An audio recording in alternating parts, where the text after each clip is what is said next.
Welcome to CMMS Radio, a podcast and general resource for all things CMMS, computerized maintenance management software, from selection to implementation to help you make better choices and have a successful CMMS journey.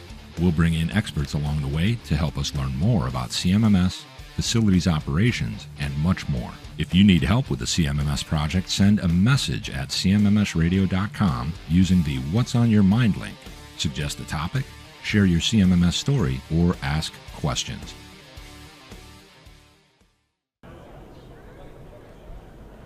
Thank you for tuning in, everyone. We're back with another special episode of CMMS Radio from Brightly Illuminate. We're in Raleigh, North Carolina, and this is where they're bringing the best ideas to light. We are joined by Brian Miller. He is with Cirrus Aircraft, and we're going to talk about not just Asset Essentials, which is a primary product that he's utilizing, but we're going to get into some of the strategies he's incorporated around user adoption and some of the great things he's doing. So what we want to do is first welcome you to CMMS Radio, Brian. Well, thank you very much for having me, Greg. It's a pleasure, and I'm really looking forward to kind of hearing your journey story, and that's what we're really all about here. So it's not just about the software, it's about people, it's about the process, and what I'd love to hear first is how you got into the industry that you're in, like what inspired you and what is your actual role now, and just kind of give us a little synopsis on that, and then we can get into what you're really doing with the product. Sounds good. So I actually started out in IT and retail. So I did that for 20 years. And then about a year and a half ago, realized it was really time for a change into something different. My wife had gotten a job with Cirrus Aircraft a year or two earlier and loved it. Cirrus is a big local industry in Duluth, Minnesota. One of the largest producers of piston-driven general aviation aircraft in the world. Really interesting business. I love aviation, something I've been passionate about my entire life, runs in my family. So a chance to work for a major aviation company right in my hometown was just an obvious choice, especially with my wife working there. So I looked around for jobs, and they had a facilities analyst position. Looking for a lot of computer skills, understanding of systems, knowledge, and there was a lot of parallels between Asset Essentials as a work order ticket system with my previous job where we had to use ticket systems for customers for IT. So I was very familiar with using, kind of analogous systems to that, in addition to my IT and technical background helping me out with that. So I joined up with the team. They'd had Asset Essentials for probably about 7 years, but their implementation was all over the place just for lack of support and staffing and kind of design and planning. So my role was able to add some capacity there. They were using it for work order submission, but they didn't really have the assets very well placed in there, and it was all driven by the technicians. So the technicians had to make all the work orders. Very little end user adoption. Everyone was used to the old-fashioned way of a post-it note on the door, or an angry email, or a frantic phone call. Yep. Stopping the technicians in the hallway, and of course everyone's bringing up is always the most important thing, right? So that was bad for the technician experience. Yeah. And we know how fragile the hiring and options are for technicians right now. So you really got to focus on the technician experience first and foremost to retain them, keep those guys and gals happy.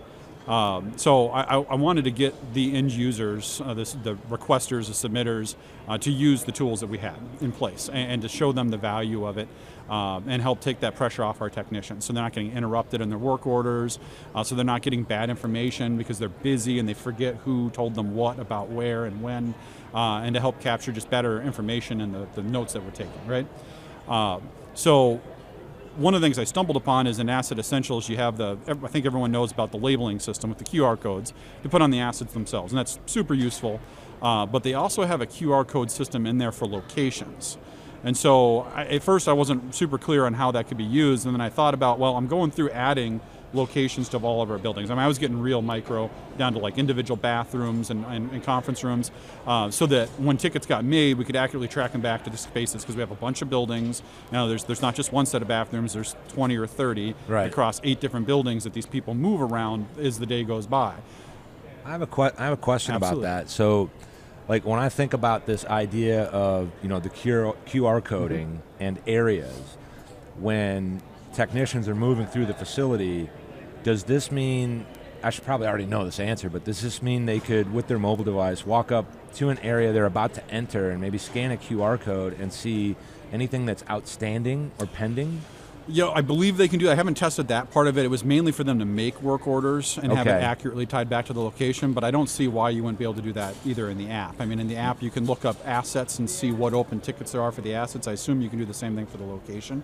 Was part of your strategy so on one side, you want to get end users that are actually requesters to buy in and use this. Stop making the phone calls. We know we love to do it that way, but we need to record these things because it's going to actually give us the story of what's been happening, what's happening now, and maybe what's happening in the future, which becomes really, really critical. But with your technician user adoption, I like the idea that you know, when we talk about the frontline workforce, the doers, the people that are out there really getting it done, how did you connect the why, you know, the meaning for them to the utilization of the platform? Was there any kind of a thing that you used as a strategy? Was it just understanding what they wanted for the technicians themselves? Yeah. So I mean, their biggest complaint was even when people were submitting work orders, they didn't know where exactly it was meant to be located. And the other issue is I wanted to come in there and right away drive the technicians to use more asset-focused work orders. So their work orders were just being made on a building. They weren't tied to an asset, which causes all sorts of problems down the road. Right. But we do have a lot of the most common work orders you think about that get submitted by end users. They're not really going to be tied to an asset. I'm not going to asset tag every urinal or toilet or sink, you know what I mean? So there are certain spaces where that's always going to be location-based.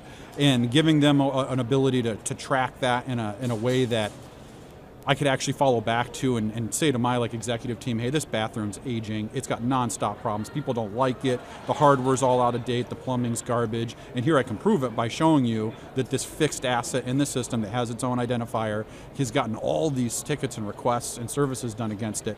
That helped those technicians really see the value and being able to vouch for new, better spaces, and then the staff to support them, of course. Yeah, that's so for... When I think about this and I imagine, you know, how just facilities of any type really, manufacturing or otherwise, when we need something and we haven't been recording things, it's going to be far more challenging to get that support from leadership. Somebody has to write a check, and sometimes they're saying things like, I hear you, I understand, but I need something concrete. Yeah, you need the proof. That justifies me approving that we're going to replace this piece of equipment because we've touched it 14 times in the last 12 months at a cost of, you know, $1,000 each, and it's a $22,000 asset. Yep. It needs to be replaced, and you have to be able to show that. So the way I've always kind of imagined that translates into the life and the world of a technician is that now they can start to get this documenting of things, and eventually what happens is they start getting more time back to do less busy work, putting out fires and playing whack-a-mole or whatever you want to call that, and that starts to translate from their work life into their personal life. Oh, yeah. And you mentioned, you know, happy Duluth, technicians, right? Being in Duluth, and, you know, people in Minnesota value family more than anything. So it's this little thing where I say, hey, if people are using the system, it's actually going to start to buy them time back that they can spend with their family and go, you know, whether they're going to go to international waters or whatever it is, Lake Superior, watch the ships that are coming in, and, you know, whatever it is. But so what else are you doing to really keep that in motion? Do you have to occasionally retrain people or just double check on them that they're using it right? Yeah, it's for the end users. So, I mean, with the signage piece, I created just a full sheet sign that I laminated, that had the QR code, some brief instructions on how to use Asset Essentials with the app and whatnot. Yeah, and it's a visibility piece, because I can train. I made a training document. I put it into our in-house Cirrus University for end users. But I think, as we all know, getting people to actually access and use and pay attention to courses and their company's online training material is not the best way to communicate. I mean, you got to do it, but we're not. You know, no one has any illusions about how functional that is. But if they go into a break room or a conference room or a bathroom and they see a problem there and they're frustrated and they walk out and their first thought is, I'm going to go, you know, tear up a technician or go bang on the door. But instead they see the sign and it says sticky door, broken furniture, leaky toilet. Scan this QR code. make a work order right now. Now they know that's the right tool. Now they know that's the path. It doesn't mean that they're doing that every time. I wouldn't say I've seen a huge explosion in people actively pulling out their phone and using that, but it sticks in their head right away. It has the name of that specific location, Duluth production, bathroom, southeast, whatever, so they know what to reference in a work order when they do get to it. And a lot of times they do still pull out their phone and scan that QR code. Right. So it makes it more accurate in the work order, and it makes sure that they have that high visibility knowledge of where they need to go to create work orders, the proper process. And also it helps with, like we talked about earlier, when you have spaces that don't really have ticketed assets in them, it helps still have that accuracy and that traceability back to the paperwork. And anything that involves the technicians being able to write their own schedule during the day and be able to handle things that the pacing and priority that's important to them is going to make their life so much better, right? Yeah, and so I'm curious about that. Now are you able to, the way you have everything set up, structured, and you've got a lot of team participation, which is gonna drive the value and collect the data that you need to really start making more process improvements, if you will. Mm-hmm. Do you also have something in place where you leverage the platform so that you can see how the backlog of workload is developing, or maybe every Monday morning, what did we miss last week? Let's make that a priority. Do you do anything like that? Yeah, so we have focused on developing KPIs for the technicians and the team based off of a monthly cycle. I mean, we can look it up more often than that if the site leadership wants, but what we really wanted to focus on was two things. The on-time percentage for PMs is a healthy monitor of if that's stretching out, if their percentage is dropping, then obviously we've got some problems with technician throughput and capacity, and then rewarding them if they're doing really well with that work order on-time percentage completion.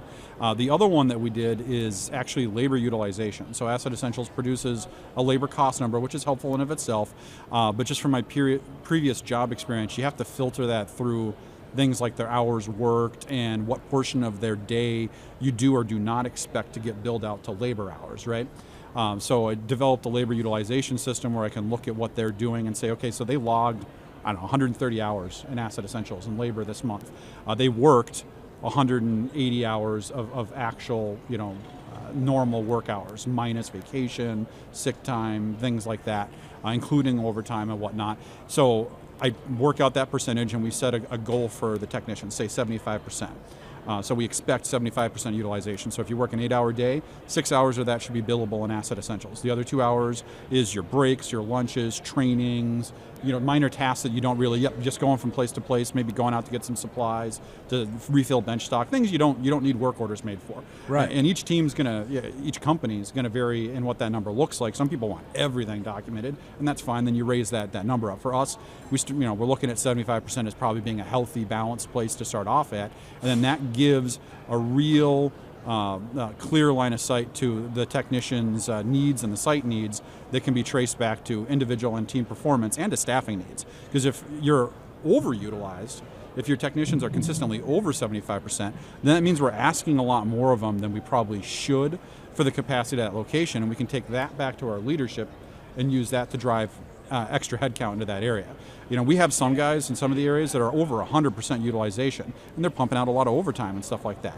That's not healthy at that point for the employee experience or for the quality of work, or even from a safety standpoint, to sustain that for long periods of time. And so we can take that back to leadership and say, hey, here's some hard numbers that show how hard our team's working, and give some ideas of why we need an extra headcount in this location.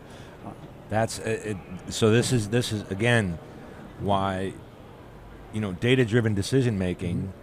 What it really means is you have to have a documented story. It's not to jam people up. It's not to say, oh, this guy is working too much overtime because he's maybe he's a slow worker or whatever. But when you're dialed in, like the way it sounds like you're dialed in, every piece of data, because you've figured out the right pieces of data, gives you the information you need to say, well, what is the story now? What's the chapter this week? And what's the chapter next week? And then you have at the ready, like this is what I love about any system that somebody uses. It doesn't even have to be in CMMS, where if you really use it, it becomes actually useful. I don't know Yep. what we would call it. Is that like a double entendre? I don't know what the hell that is, but you get the point, right? Yep. And so I think here's what I'm curious about then. So with the progress that you've made, and it sounds like you're on you're I'd put you beyond mid-journey, like maybe even close to being in a real good place to continually improve. It sounds like the way you have an incredibly strong grasp on how you're using it, what it's doing, and how it's connected to the business and all of those things. What do you think is going to be next as you evolve as an organization and the way you work? Well, we just started getting the utilization piece in the last month down and dialing in the number.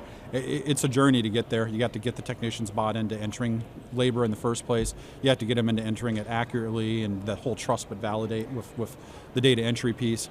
So the next steps after that, I guess, bigger picture for Asset Essentials is our state of our assets themselves. And the way the technicians tie work orders to assets, and more importantly, costs, that still has a lot of room to grow. So I'm getting the labor side of it right now, and we're starting to grow that, but I need to know all the other costs that go into it, and I need it to be tied to the specific asset. So there's still a struggle when they go work on something and that asset isn't in the system, or they don't, they just don't think to go search for the asset and tie the work order to it, then I'm not properly recording that dollar amount to that. And then the second part is getting them put in their non-labor costs. So if they call a company to go service an HVAC unit to complete a work order request, they may not have done the work themselves, but they called that company and that cost us $2,500 or whatever. Let's get that entered into a work order so that we can tie that cost and the downtime and everything else back to that asset. That's the next big part of the journey I have to go down with them. Yeah, that's actually one of my favorites, because over the years that I've been, working with people in facilities and all these different environments, I've always kind of lived by this idea that there's gold hiding inside of your assets for any organization of any type. I actually feel like I could make that argument for anything big, small, in between. Absolutely. It doesn't matter, because when you start to know, like there's one of my friend of the podcast, his name is George Williams, and he works for a company called Reliability X. He's the CEO and co-founder, and he knows a lot about maintenance and reliability best practices, and that would be common in your environment. And one of the things about your assets that I've learned from him is that, we all kind of know this, but he calls it out because it's so obvious and you need to know it. Your assets don't care if you're tired. Your assets don't care if you can make it to them on time. They need to function, and you got to take care of them. So now that you're going to move to that step, then you're really going to be cooking, because you can drive so much value just focusing purely on asset management and tracking the break fix scenarios so that you can get to a true maintenance environment and move away from that reactive maintenance. Yep. Because you're blind, you don't know. And you don't actually need sensors or anything like that. That would be, in my opinion, more of an advanced play once you actually have the assets in the system. But I've told everyone for 20 plus years, do you know how many assets you have? Usually the answer is not exactly. Yep. And I say that's a problem, because then you're blind. And so I'm trying to tie that all together. And the reason I wanted to give credit to George on that, because I learned that concept from him, that your assets don't care. They're an inanimate thing that just are there to do their work. So allow them to do that by working on them. So you're going to be doing that. That's really cool. This has been really cool talking to you. And I know, I can see they're setting up for lunch here. I just want to say that, Brightly has put on an incredible event, Illuminate. I'm really glad I was invited to come to this event. Always wanted to go to it for years, and they're putting out all this lunch. It's really great. And Brian, I want to thank you for taking the time. And it's great to have somebody on from Minnesota, and Duluth is a really special place. It's right there by Lake Superior, not too far. So you're doing good things. I hope we can continue the conversation later.